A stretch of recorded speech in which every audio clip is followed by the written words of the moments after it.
ஓம் சக்தி. என் அன்பு தங்கமே, நீ செய்யும் மிக சிறிய தவறு எது தெரியுமா?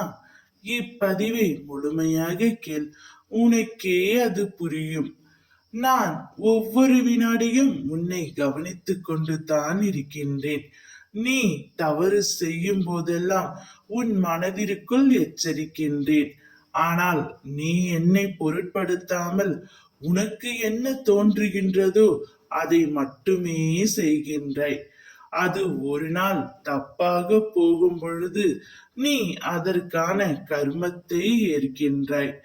தவறு செய்த நொடி வேண்டுமானால் உனக்கு சந்தோஷம் தரலாம், ஆனால் அது வாழ்க்கை முழுவதும் உனக்கு கஷ்டம்தான் தரும். தப்பு செய்துவிட்டு தண்டனைக்கு ஆளாகின்றாய், பிறகு என்னிடமே வந்து மன்றாடுகின்றாய். என்ன செய்வது? உன் மனதினுள் ஆசை என்ற மாயை சூழ்ந்து தவறுக்கு மேல் தவறு செய்கின்றாய். அந்த மாயை உன்னை உனக்கே தெரியாமல் பல தவறுகளை செய்துவிட தூண்டுகின்றது. பின்பு அதற்கான வருத்தத்தை காலம் பதில் சொல்கின்றது. கவலைப்படாதே என் குழந்தையே, உனக்கான பாவ சுமையை நான் சுமக்கின்றேன். உனக்கான இன்பத்தை நான் உனக்கு கொடுக்கின்றேன்.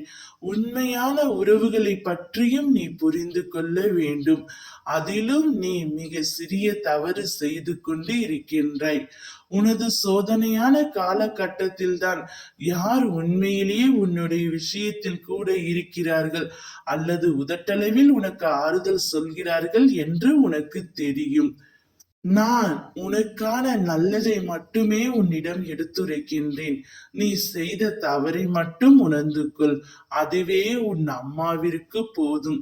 நீ கஷ்டப்படக்கூடாதற்கு என்பதற்காகவே அறிவுரைகளை உன் கண்ணில் படும்படி செய்கின்றேன். ஓம் சக்தி.